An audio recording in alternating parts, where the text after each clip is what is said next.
السلام علیکم، you watching the سلیم بخاری شو. دس از می فضا ریاض. پاکستان تحریک انصاف والوں کے لیے آج بڑا دن ہے اور عمران خان کے لیے ایک ریلیف کا دن ثابت ہوا ہے. سب سے پہلے تو 190 ملین پاؤنڈ کیس میں ان کا جو تفصیلی فیصلہ بھی جاری کر دیا گیا ہے، جس میں ان کی ضمانت منظور کر لی گئی ہے. کل اس کیس کا فیصلہ محفوظ کیا گیا تھا، تو یہ تو ایک بڑی خوش آئند بات ہے. لیکن پھر بھی عمران خان جیل میں ہی موجود رہیں گے کیونکہ باقی کیسز ابھی ان پر موجود ہیں اور وہاں پر انہیں ریلیف نہیں ملا ہے.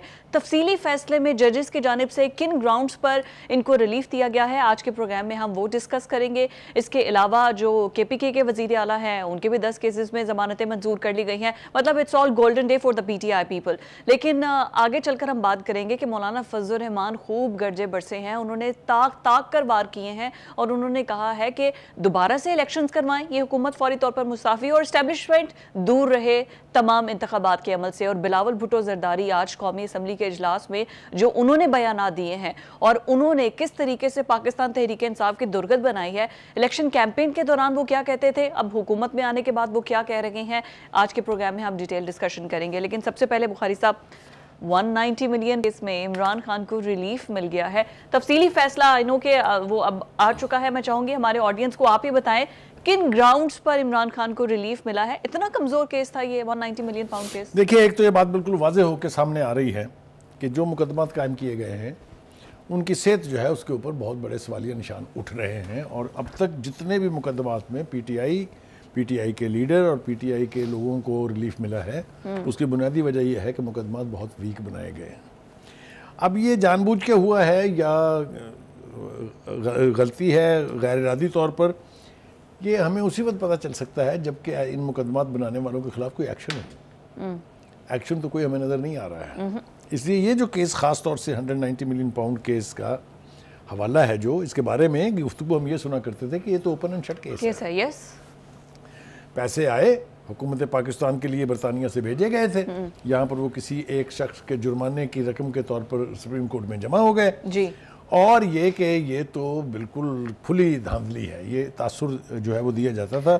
اس کے ایک کریکٹر جو ہے وہ آج کل غائب ہے، مرزا شہزاد اکبر صاحب، جنہوں نے میرے خیال سے جتنا نقصان پانی پی ٹی آئی کی ریپوٹیشن کو، ان کی کاز کو پہنچایا ہے، میرا نہیں خیال کہ اس سے زیادہ کوئی بندہ رسپانسیبل ہو سکتا ہے جس نے مس گائیڈ کر کے ان سے اپنے سیاسی مخالفین کے خلاف مقدمات قائم کروائے. کتنی کریڈیبلٹی ہے ان کی باتوں کی، یہ پتہ چل رہا ہے ایک ایک کر کے جو ہے وہ ساری فضل آؤٹ ہوتی جا رہی ہے. اور یہی وجہ ہے کہ ان کے سیاسی مخالفین جو تھے، ان کے خلاف جتنے مقدمات بھی اس کی انفارمیشن کی بنیاد پر یا اس کی ریسرچ کی بنیاد پر کرائے گئے تھے، وہ ایک ایک کر کے سارے اڑ گئے. تو میں سمجھتا ہوں کہ شہزاد اکبر سے زیادہ دشمنی بانی پی ٹی آئی کے ساتھ کسی نے نہیں کی ہے. میں ذمہ داری سے کہہ رہا ہوں. اچھا، تو same goes to the opposite side as well. اتنے ویک کیسز اگر انہوں نے بھی بنائے ہیں حکومت نے. اب ہم اس طرف آ رہے ہیں. دیکھیے، پہلی بات تو یہ کہ ہم اس کیس کی بات کر لیں.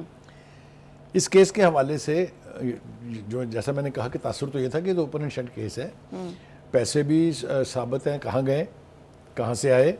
اس کے عوض جو ایک زمین بڑی لمبی چوڑی، اس کی بھی تفصیلات سامنے آ چکی ہیں، جس کو القادر ٹرسٹ کے نام سے. میرے خیال سے جو غلطی ہوئی ہے استغاثے سے وہ یہ ہے کہ انہوں نے اس 190 ملین پاؤنڈ کی ٹرانزیکشن کو تو فوکس کیے رکھا، لیکن وہ شاید پراپرلی جو القادر ٹرسٹ کا جو ایشو ہے اس کو اس مقدمے کے ساتھ جوڑنے میں کامیاب نہیں ہو سکے. اسی وجہ سے ریلیف مل رہا ہے. اسی وجہ سے ان کو ریلیف مل رہا ہے. اور مجھے ایک بات اور حیران کن لگی جب میں تفصیلی فیصلہ دیکھ رہا تھا، اس میں نیب یہ کہہ رہی ہے کہ جی اب ان کو زیادہ اندر رکھنے کا کوئی فائدہ نہیں ہے. کمال نہیں ہے ویسے یہ تو. ایک بات تو یہ ہو گئی. دوسری بات یہ ہے کہ تھوڑا سا ہم حقائق کے اوپر سے پردہ ہٹاتے ہیں. یہ یاد رکھیے کہ پرائم منسٹر جب کوئی فیصلہ کرتا ہے تو وہ پرائم منسٹر کا ذاتی فیصلہ نہیں ہوتا. پرائم منسٹر کو ہر اہم فیصلہ کیبنٹ سے ویٹ کرانا ہوتا ہے. ڈیموکریسی کی یہی تو خوبصورتی ہے کہ ون مین کا ڈیسیژن. لہٰذا اس کے حوالے سے طریقہ کار میں گنجائش موجود ہو سکتی ہے، اس پر اعتراض اٹھایا جا سکتا ہے. لیکن پرائم منسٹر صاحب نے وہ لفافہ کیبنٹ سے اپروو تو کرایا تھا. ایک دو لوگوں نے کوئی جسارت کی تھی یہ کہنے کی کہ جناب ہمیں یہ تو بتا دیں کہ اس کے اندر ہے کیا ہے، لیکن چونکہ اس وقت وہ ان کا طوطی بولتا تھا، لہٰذا انہوں نے کہا بس آپ اس کی اپروول دے دیں، اور اپروول ہو گیا. ٹھیک ہے جی. لیکن بات اس سے بہت آگے ہے. یہ تو معاملہ تھا اس 190 ملین پاؤنڈ کے کسی ایک کھاتے میں چلے جانے کا، یعنی اس کی اپروول تھی. لیکن اس کے عوض میں القادر ٹرسٹ بنے گا اور اس میں بانی پی ٹی آئی اور ان کی بیگم صاحبہ جو ہیں وہ ٹرسٹی ہوں گی. یہ اسی شخص سے متعلق ہے جس کے اکاؤنٹ میں وہ جرمانے کے طور پر پیسے جمع کرائے گئے تھے. تو اس سے یہ ثابت ہوا کہ استغاثہ نے کیس بہت ہی ویک اور بالکل بے معنی بنایا، جس کی وجہ سے عدالت کے پاس کوئی چارہ نہیں تھا کہ وہ ان کو اس کا ریلیف دے دیں. تو پھر اب جس نے یہ کیس بنایا یا لیگل ٹیم ساری ان کے خلاف تو پھر یہ تو حکومت کا سارا دار و مدار تو حکومت کے اوپر ہے. لیکن انصاف ملنا چاہیے. دیکھیے بات یہ ہے کہ اگر مقدمہ بے معنی ہے، بے وزن ہے، حقائق سے برعکس ہے، اس میں ثبوت نہیں ہے، اس میں شواہد نہیں ہے، تو کیوں ریلیف نہیں ملنا چاہیے؟ جی عمران خان صاحب سے نہیں بخاری صاحب، بات یہ ہے کہ جب وہ پیسہ برطانیہ کی جانب سے آیا وہ گورنمنٹ آف پاکستان کا ہے، وہ پاکستان کے لیے ہے، تو پھر وہ کسی کے اکاؤنٹ میں گئے، کسی کے اکاؤنٹ میں گئے، یہ تو پھر پاکستان کے ساتھ زیادتی ہے نا. دیکھیے یہ بات تو بالکل روز روشن کی طرح سے واضح ہے کہ وہ پیسہ پکڑا گیا تھا برطانیہ کے اندر ایز اے بلیک منی. یس ٹھیک ہے.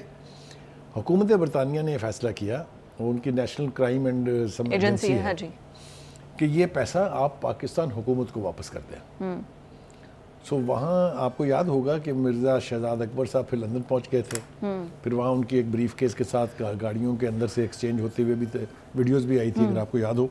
اس کے نتیجے میں وہ بجائے اس کے کہ خزانہ پاکستان میں جاتا، وہ سپریم کورٹ میں کسی ایک ایسے شخص کے اکاؤنٹس کے اندر جمع ہو گیا جس کو جرمانہ ہوا تھا، جس نے وہ پیسے عدالت کو دینے تھے. بالکل ایسے ہی ہوا. اس میں اب نام بڑے بڑے ہیں. مجھے یہ بتائیے کہ کیسے اس طرح کی ٹرانزیکشن جو ہے سپریم کورٹ کی ناک کے نیچے ایکسیکیوٹ ہو گئی؟ کیا یہ سوال نہیں پوچھا جانا چاہیے؟ اس وقت کے جو چیف جسٹس تھے، how did he allow it? تو یہ سارے سوالیہ نشان تو موجود ہیں اپنی جگہ، لیکن جیسا میں نے کہا، لیکن اب ریلیف تو اگر آپ مقدمہ صحیح نہیں بنائیں گے، اگر آپ مقدمہ ویک بنائیں گے تو ریلیف رائٹ ہے ملزم کا، جس کے اوپر الزام ہے، یہ اس کا رائٹ ہے. کوئی فیور اس کو نہیں کہہ سکتے آپ، اس لیے کہ مقدمے میں جان ہی نہیں ہے. ایک تو یہ ہو گیا. اچھا باقی کیسز بھی ایسے ہی ہیں کیا؟ آ رہا ہوں اسی طرح میں آ رہا ہوں. دیکھیے جب ہمیں یہ پتہ چلتا ہے کہ فلاں کی 42 کیسوں میں ضمانت ہو گئی، فلاں کی 11 کیسوں میں ہوگی، ابھی ہم آئیں گے اس ڈسکشن پر، 11 کیسز میں آج بھی علی امین گنڈا پور کی ضمانت ہو گئی ہے. جی یہ کیوں ہوتا ہے؟ یہ اسی صورت میں ہوتا ہے جب مقدمات کی نوعیت جو ہے وہ کمزور ہوگی، استغاثہ جو ہے اس نے کیس صحیح نہیں بنایا ہوگا. تو یہ بھی الزام جس کے اوپر لگا ہے اس کا رائٹ ہے کہ اگر سبسٹینشیٹڈ کیس نہیں ہے، اگر پراپرلی ایویڈنس موجود نہیں ہے، اگر اس کے ثبوت موجود نہیں ہے، تو اس کا ریلیف ملزم کو ملنا چاہیے. اچھا میں یہی بات آپ نے you use the correct word, انصاف نہیں ملتا، ریلیف ضرور ملتا ہے. یہ دو علیحدہ ڈائریکشنز میں ہماری جوڈیشری چل رہی ہے. ایبسلیوٹلی. لیکن یہ سوالیہ نشان جوڈیشری کے اوپر تو ہے ہی ہے، لیکن یہ اس حکومت اور اس کے اداروں پر بھی ہے جنہوں نے مقدمات بنا کے لوگوں کو جیل بھیج دیا ہے. آپ جیل بھیجیں، ضرور یہ آپ کا رائٹ ہے، مقدمہ قائم کریں آپ، لیکن اگر مقدمے میں جان نہیں ہے تو پھر اس جیل میں جو وقت گزارا ہے اس شخص نے، اس کا تدارک کون کرے گا؟ بالکل ٹھیک ہے جی. ایک تاثر یہ ہوا شاید آج مقدمے سے، میں نے دیکھا کہ کچھ سوشل میڈیا کے اوپر ایسی باتیں تھی کہ خان صاحب باہر آ جائیں گے. خان صاحب کے باہر آنے کے لیے ذرا تھوڑا سا ہمیں چاروں طرف نظر دوڑانی ہوگی. اسد کیسر صاحب سے شروع کرتا ہوں میں کہ انہوں نے تو ڈیٹ دی تھی نا کہ 5 مئی کو وہ باہر آ جائیں گے. اس کے بعد ہم نے دیکھا کسی نے کہا کہ جی وہ 15 مئی کو باہر آ جائیں گے. بہت سارے لوگ یہ دعوے کرتے تھے. اب جس طریقے سے کیسز اڑائے جا رہے ہیں یا اڑ رہے ہیں اپنے میرٹس کی بنیاد پر، تو پھر یہ مجھے تو لگتا ہے کہ اس بات میں کہیں نہ کہیں کوئی وزن ضرور ہے. یہ ہوا میں نہیں ہے. کوئی سیٹلمنٹ ہے؟ یہ سیٹلمنٹ نہیں ہو سکتا، اس لیے کہ ابھی تو کٹی موجود ہے ملٹری اسٹیبلشمنٹ کی، اور خان صاحب کی کٹی ابھی ہے، اس میں کوئی دو رائے نہیں ہے. اور جو جنرل عاصم منیر صاحب کا اور جو جنرل شریف صاحب کا بیان تھا، احمد شریف صاحب کا، ان بیانات کی روشنی میں اگر آپ دیکھیں تو آپ کو لگتا ہے کہ نہ ہی تو کوئی ڈیل ہو رہی ہے، نہ ہی کوئی ریلیف ملنے کا کوئی امکان ہے. بالکل ٹھیک ہے. تو اب یہ جو ایک تاثر دیا جاتا ہے کہ عدلیہ جو ہے وہ ریلیف دے رہی ہے یا عدلیہ جو ہے وہ ان کے سہولت کار بنی ہوئی ہے، تو اب سہولت کاری والا کام نہیں ہو رہا. دیکھیں میں آپ کو اس کی ایک اور مثال دیتا ہوں جس سے یہ اور واضح ہو جائے گا. سائفر کیس کا اصل خوفناکیت اس کے اندر یہ تھی کہ اس میں کہا کیا گیا اور اس کے اوپر اس کو بلڈ اپ کیا کیا گیا. ٹھیک ہے. نتیجہ کیا نکلا کہ پاکستان اور امریکہ جو 70 سال سے ایک دوسرے کے اتحادی ہیں، ان کے تعلقات کس نہج پر پہنچ گئے تھے آپ کو یاد ہے نا؟ خراب ہو گئے. ٹھیک ہے.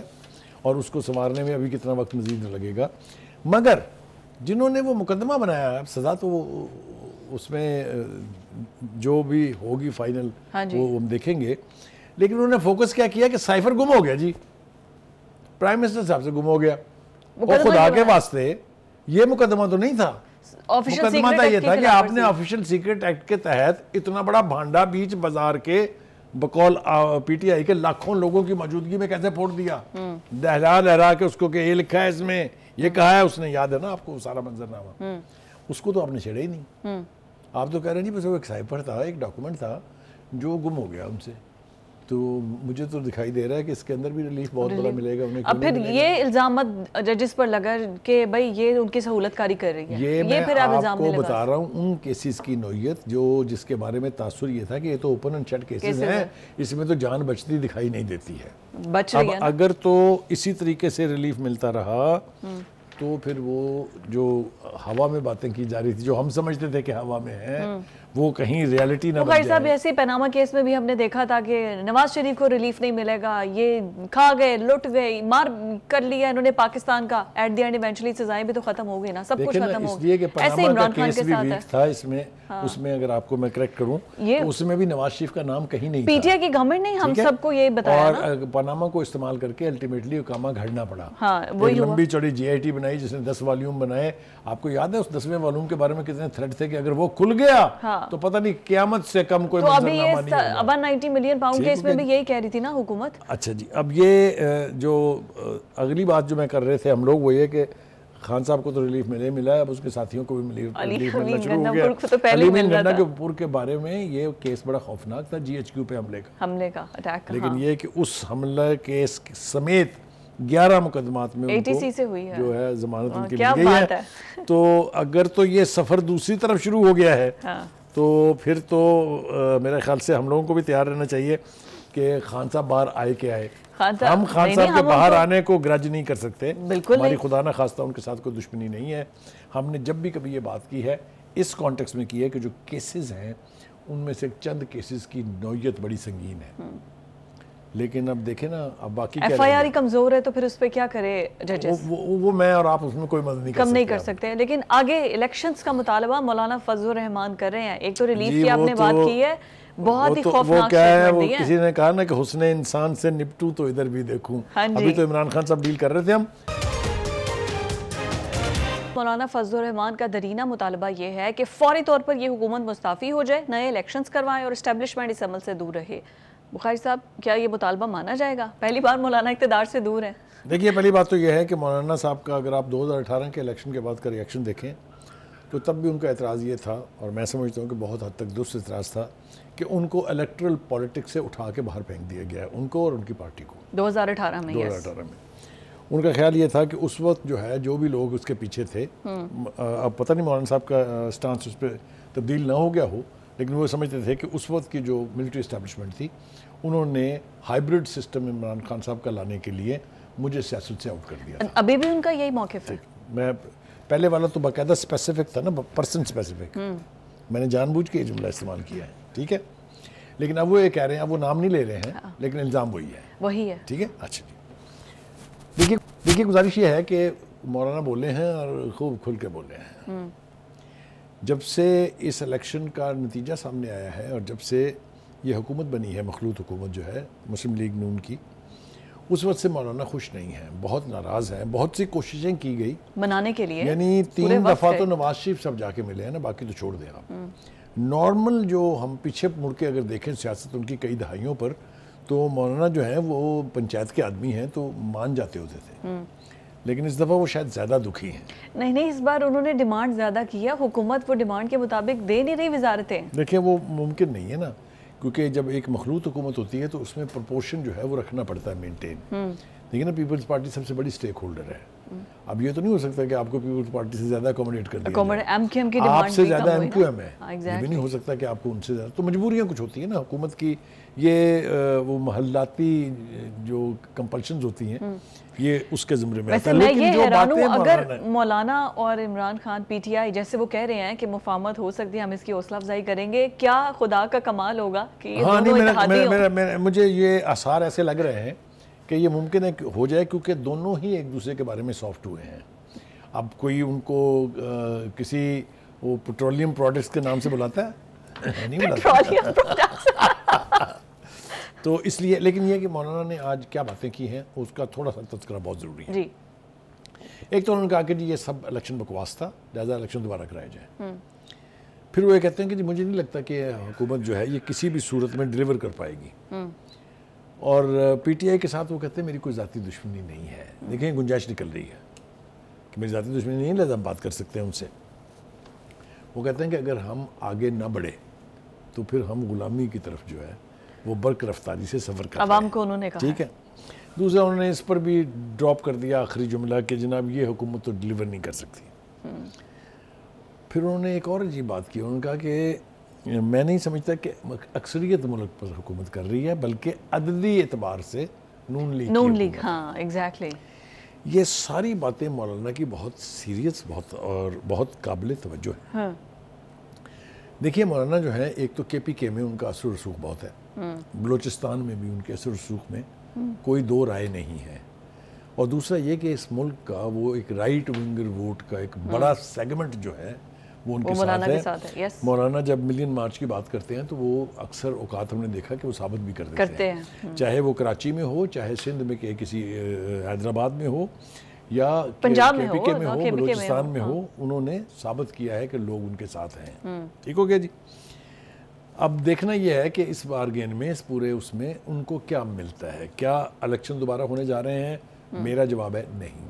رائٹ. کیا ان کو حکومت میں حصہ ملنے جا رہا ہے؟ میرے خیال سے وہ وقت گزر گیا. یہ ہوتا ہے جب حکومتیں بن رہی ہوتی ہیں شروع میں طے ہو جاتا ہے, جس طرح ایم کیو ایم نے کیا.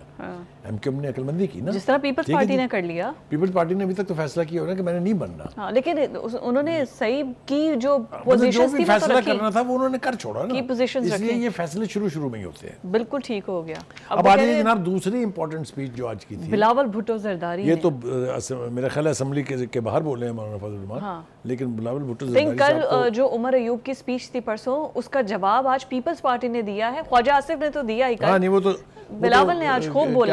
کہتے ہیں خواجہ آصف صاحب نے بھی ماشاءاللہ کوئی کمی نہیں چھوڑی تھی. ٹھیک ہے. انہوں نے جہاں سے وہ دکھتی رگ پکڑی تھی وہ آپ نے دیکھا, پھر وہ عمر ایوب صاحب کیسے تڑپے اس کے اوپر. اب وہ یہ تاثر قوم کو دینا چاہ رہے تھے عمر ایوب صاحب. انہوں نے اگلے دن پریس کانفرنس میں کہا کہ مارشل علی خان نے میرے ابا دادا کا تو کوئی قصور نہیں تھا, یہ صرف عمر ایوب کہہ سکتا ہے اور کوئی نہیں کہہ سکتا. ٹھیک ہے جی, بالکل ٹھیک. وہ کہہ رہے معافی مانگے. اب دیکھیے جناب بلاول صاحب جو ہیں وہ ان کی گفتگو میں بہت باریکیاں ہیں اور ان باریکیوں میں بہت خوفناکیت ہے. کیسے؟ وہ یہ کہتے ہیں کہ پی ٹی آئی جانتی ہے کہ اسے کس کے پاؤں پکڑنے ہیں, لہٰذا وہ ہم سے تو بات نہیں کریں گے. سیدھا اس نے کہہ دیا ہے کہ پی ٹی آئی اب ملٹری اسٹیبلشمنٹ کے پاؤں پکڑنے کے لیے تیار ہے. انہوں نے ہم سے بات نہیں کرنی کیونکہ وہ یہ سمجھتے ہیں کہ اقتدار کا راستہ جو ہے یا road to prime minister house اور روڈ ٹو ایوان صدر لائز تھرو جی ایچ کیو. تبھی تو لیٹر لکھا جا رہا ہے. ویری اولڈ تھیوری, لیکن یہ ان ون فارم اور انادر ہے ٹھیک. ریالٹی ہے, اولڈ تھیوری ہے بٹ ریالٹی ہے. دوسری بات یہ ہے کہ وہ یہ کہتے ہیں علی امین کی تعریف کی ہے. نہیں ابھی نہیں آنا. ایک ہے اور اہم بات جو انہوں نے کی ہے, انہوں نے کہا کہ یہ پاؤں پکڑ کر جو سیاست کرنا چاہتے ہیں اس کا مطلب یہ ہے کہ وہ ایک بار پھر فوج کو گھسیٹ رہے ہیں سیاست میں. بہت اہم باتیں ہیں یہ. پھر وہ یہ کہتے ہیں کہ جناب علی امین گنڈا پور صاحب کو کس نے بنایا ہے چیف منسٹر ہم جانتے ہیں, پتہ ہے ہمیں. ٹھیک ہے جی, مگر اس سے بھی زیادہ, اور وہ کہتے ہیں ان کی بہت سیٹنگ ہے. اب وہ سیٹنگ کا حوالہ جو ہے نا وہ یہ ہے کہ اگر آپ کو یاد ہو تو کور کمانڈر پشاور جن کو اب تبدیل کر دیا گیا ہے, ان کے گھر پر گنڈا پور صاحب اپنی پوری کابینہ لے کے اجلاس کرنے چلے گئے تھے. یاد ہے نا آپ کو؟ بالکل ایسے ہی دعوت تھی, رمضان میں دعوت تھی. اور وہ برملا کہہ رہے ہیں وہ یہ کہ جو علی امین گنڈا پور دکھانے کی کوشش کر رہے ہیں حقیقت اس کے بالکل برعکس ہے. ہوائی فائرنگ صرف بانی پی ٹی آئی کو خوش کرنے کے لیے کرتے ہیں. لیکن جناب اس سے بھی اہم بات جو انہوں نے کی وہ یہ ہے کہ انہوں نے کہا کہ پہلے ہمیں تحفہ دیا گیا بزدار کی صورت میں پنجاب میں, اور اب علی امین گنڈا پور کی صورت میں کے پی کے میں تحفہ دیا گیا ہے. اشارہ کس طرف ہے میں اس کو یہیں چھوڑ رہا ہوں, میں اس سے آگے جانا نہیں چاہتا. نہیں, آپ کے اشارے نے بتا دی ہے. دوسری بات یہ ہے کہ انہوں نے یہ بات واضح کر دی ہے پی ٹی آئی اور پی ٹی آئی کی لیڈرشپ پہ کہ بھائی صاحب جب تک آپ 9 مئی پر معافی نہیں مانگیں گے آپ کو رونا دھونا جو ہے یہ جاری رہے گا اور آپ کو اس کی سزا بھگتنی پڑے گی. میرے خیال سے اس میں نسخہ ہے. انہوں نے نسخہ دیا ہے کہ بجائے اس کے کہ آپ اس کی سزا بھگتیں اور پھر پچھتائیں اس وقت ہے کہ معافی شافی مانگ کے جان چھڑا لیں. یہ میرے خیال سے یہ بڑا وہ مشورہ ہے. اور ساتھ ہی وہ یہ کہہ رہے ہیں کہ اپوزیشن والوں کا لیڈر رو رہا ہے کہ مجھے جیل سے نکالیں. اب وہ آخری ہم نے سنا تھا کہ بانی پی ٹی آئی جو ہیں وہ خط لکھنے جا رہے ہیں ایک چیف عوامی اسٹاف کو. ابھی لکھا نہیں ہے. اگر بات جس کو جو وہ ہے نا چند صاحب کہتے ہیں نا یہ مختاریہ گل ود گئی ہے. بالکل ایسے ہی ہے. تو اس سے ہمیں لگ رہا ہے کہ بات جو ہے وہ بہت بڑھ گئی ہے. اب جناب علی, اچھا ویسے یہ ایک ہیلدی ڈیبیٹ نہیں ہے. مجھے تو یہ دیکھ کے اچھا لگا. پہلے تو پی ٹی آئی الیکٹورل پروسیس اور یہ پارلیمنٹ کا حصہ بننے کو تیار نہیں تھی, بٹ اب سپیچز ہو رہی ہیں, ایک ہیلدی ڈیبیٹ ہو رہی ہے دونوں جانب سے. بٹ مائی کوشچن از دونوں جانب سے point of view the focus point is only politics. وہ اڑ کے آپ کے لیڈرشپ پہ اٹیک کر رہے ہیں, یہ حکومت بھی لیڈرشپ پہ. دونوں میں سے کسی نے ایک آئی ایم ایف پہ یا پرائیویٹائزیشن پہ یا عوامی مسائل پہ بات کی؟ دیکھیں یہ ان کے مسائل نہیں ہے. ان کے مسائل جو ہیں وہ ہیں اقتدار تک پہنچنا. اس لیے اس پارلیمنٹ میں جو اس کا آبجیکٹیو اور مقصد ہونا چاہیے اس کے مطابق کوئی ڈیبیٹ نہیں ہو رہی. یہ اقتدار کی جنگ ہے جو پارلیمنٹ کے اندر, پارلیمنٹ کے باہر اور اداروں میں مسلسل اور تسل چل رہی ہے. اور مجھے نہیں دکھائی دیتا کہ اس کا فوری طور پر کوئی رد عمل یا نیم البدل جو ہے وہ ہو, اور ان فورمز کے اوپر عوام کے انٹرسٹ میں, قوم کے انٹرسٹ میں گفتگو ہو. آپ دیکھیے اس عرصے میں آپ نے سنا کسی کے پیٹ میں درد اٹھا ہو غزہ میں کیا ہو رہا ہے؟ سوائے آج اس کے کہ بلاول بھٹو صاحب نے اپنی تقریر میں کہا کہ یہ گندم جو آپ نے بارشوں کے اندر رولنے کے لیے چھوڑ دی ہے, خرید لو اس کو اور بھیج دو اس کو غزہ میں, یہاں وہاں جو لوگ بھوک کے ساتھ بلا کے مر رہے ہیں. تو ایک بہت اچھی بات کی تھی انہوں نے, کاش حکومت ان کی بات سن لے اور اس پر ہی عمل درآمد کر لے تو کم از کم کچھ درد تو سمیٹے ہم ان لوگوں کا جو اسرائیل کی دہشت گردی کا, جو اسرائیل کے ریاستی جبر کا شکار ہو رہے ہیں اور شہیدوں کی تعداد کہاں پہنچ گئی ہوئی ہے. اس لیونگ ورلڈ میں this is going to be the worst یعنی incident of the history of mankind I would say. بات آپ کی بالکل ٹھیک ہے بخاری صاحب. ہمیں بریک پر جانا ہے, پر بریک پر جانے سے پہلے صرف وہی بات ہے کہ ان کو اپنے انٹرسٹ نظر آ رہے ہیں. ابھی جب آگے نیکسٹ سیگمنٹ میں بھی بات کریں گے, وہ گورنر کے پی کے والی سچویشن بھی, سب اپنے انٹرسٹ پہ ہیں کہ اپنے اپنے محل بنا لیں اور عوام جائے. اب آگے بجٹ آئے گا تو پتہ چل جائے گا نا کیا ریلیف ہمارے لیے لے کر آ رہے ہیں. ابھی آپ کو ایک خبر میڈیا پر بڑی زیر گردش ہے کہ فیصل کریم کنڈی کیونکہ گورنر ہے وہاں پر انٹری سے منع کر دیا گیا ہے. ویسے بخاری صاحب اس خبر کی اصل حقیقت ہے کیا, اور کیا صوبائی حکومت کے پاس اختیار ہوتا ہے کہ وہ اس طرح سے گورنر کا داخلہ بند کر دے؟ دیکھیے پہلی بات تو یہ ہے کہ وہ ہم سنتے تھے کہ انہونیاں ہو رہی ہیں. یہ پاکستان کی تاریخ میں نہیں بلکہ میں دعوے سے کہہ سکتا ہوں کہ کسی بھی ملک کی تاریخ میں جہاں گورنرشپ ہوتی ہو, اس طرح سے صوبے ہوتے ہوں, کبھی کسی بے وقوف نے سوچا نہیں ہوگا جو اس وقت کے پی کے میں ہو رہا ہے. ہو گیا. ٹھیک ہے جی. یہ کیوں ہو رہا ہے؟ اس لیے کہ نہ اس وقت جو وہاں پارٹی برسر اقتدار ہے جس کا نام پی ٹی آئی ہے, جس کے لیے امین گنڈا پور جیسے وزیر اعلیٰ ہیں, ان کو یہ ادراک ہی نہیں ہے کہ وہ کیا کر رہے ہیں. آپ مجھے بتائیے کبھی آپ سوچ سکتے ہیں کہ کسی صوبے کا گورنر جو ہے وہ اپنی انیکسی میں داخل نہ ہو سکتا ہو کے پی کے ہاؤس میں جو کیپٹل میں وہ ہوتی ہے؟ اب اس کا سوائے اس کے کہ ان کی عقل کا آپ ماتم کریں, اس کے علاوہ اور کچھ نہیں ہے.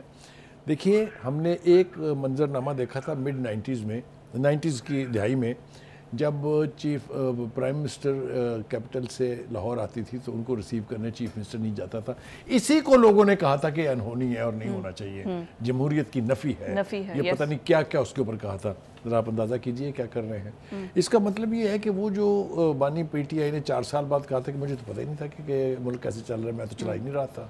اس سے پہلے ہم نے دیکھا ایک اسد عمر صاحب تھے جو افلاطون تھے ان کے اکانومی کے, جنہوں نے کہا تھا ایک سال میں ہم یہ کر دیں گے, پھر جیسے ان کی چھٹی ہوئی وہ بھی آپ نے دیکھ لیا. انہوں نے بھی بعد میں کہا مجھے تو سمجھ ہی نہیں آئی کہ کیا ہوتا ہے. تو کہنے کا مطلب یہ ہے کہ وہ بچوں کے ہاتھ میں کھلونا دینے کا جو نتیجہ ہوتا ہے وہ آپ سوچ لیں, وہی کچھ ہو رہا ہے.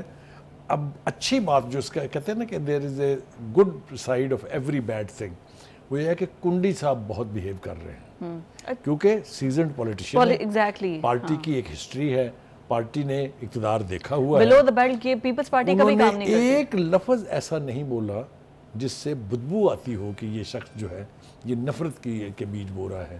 انہوں نے کہا کہ آپ آئیے ہمارے ساتھ بیٹھ کے بات کیجئے. دعوت دی ہے, باقاعدہ انوائٹ کیا انہوں نے, اور اس انویٹیشن کا جواب یہ ہے کہ داخلہ بند.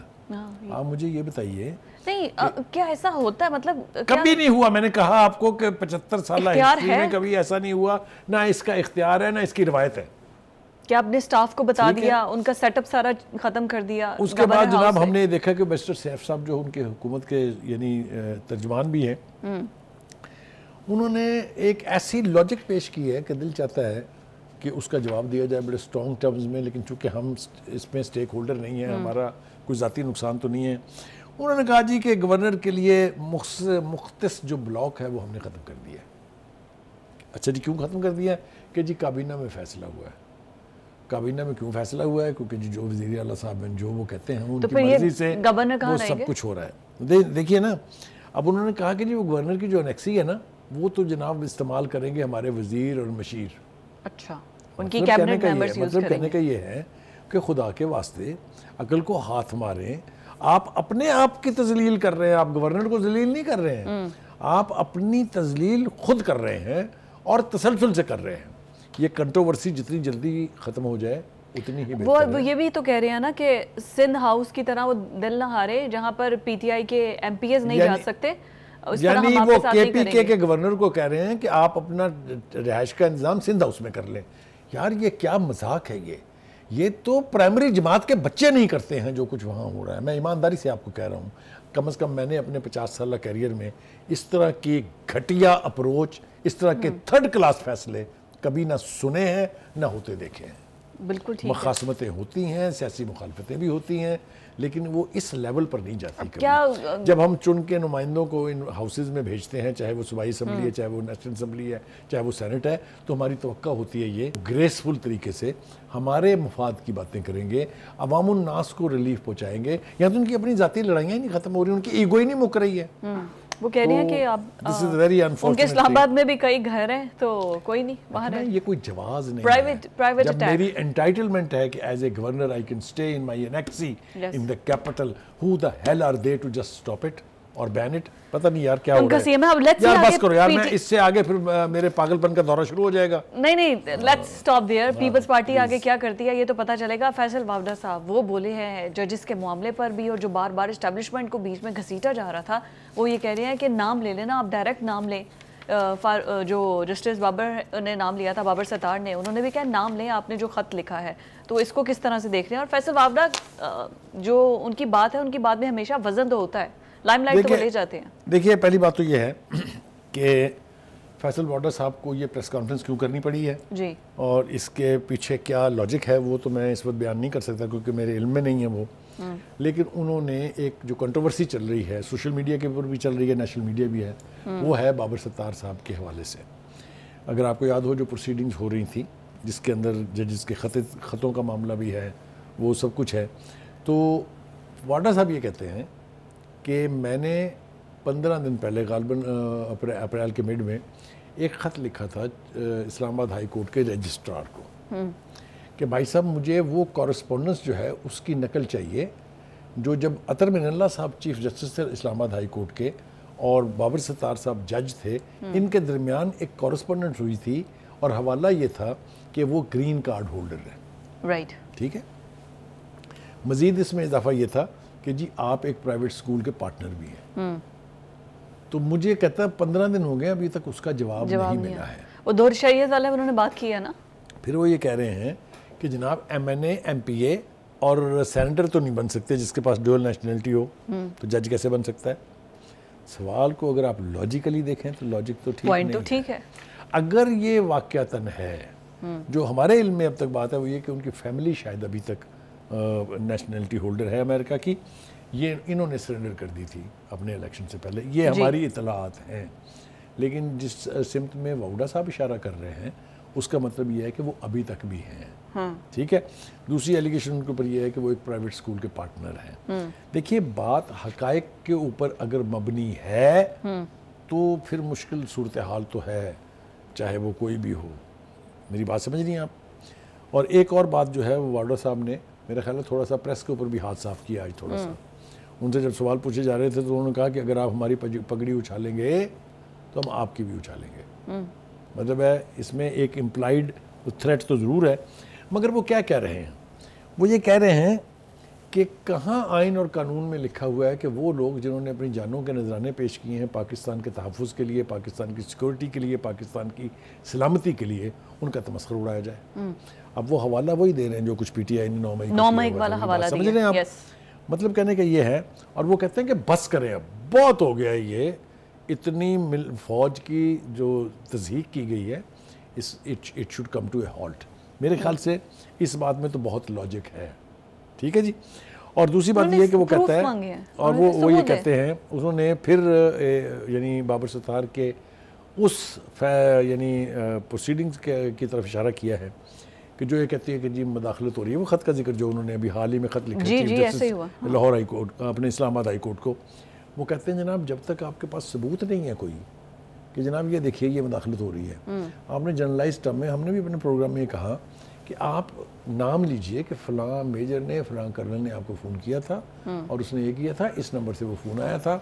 آپ جرنلائز ٹرم میں کریں گے تو پھر تو وہ بات ٹھیک کہی جا رہی ہے نا کہ یہ تو 70 سال سے ہو رہا ہے. ایسے ہی ہے. تو یہی اسی طرح کی بات تو آج پھر مولانا نے بھی کر دی نا کہ اسٹیبلشمنٹ جو ہے وہ انوالومنٹ ہے, لیکن پروف تو وہ بھی نہیں دے رہے نا. تو ایسے ہی ججز نے بھی کہہ دیا. ہمارے ہاں ملک کا سب سے بڑا ڈائلیما یہ ہے کہ ہماری سیاست چل رہی ہے مفروضوں پر. بالکل یہی بات ہے. جب تک ہم حقیقت کا دامن نہیں تھامیں گے, جب تک ہم سیاستدان ہی تو پھر اسٹیبلشمنٹ کو لے کر آتے ہیں نا, سیاسی اب یہ جو خط لکھا جا رہا ہے یہ بھی وہی, خیر it's under debate for under time. وقت کی قلت ہے. بخاری صاحب تھینک یو سو مچ. ناظرین یہ تھا ہمارا آج کا پروگرام. کل آپ سے ملاقات ہوگی. اللہ حافظ.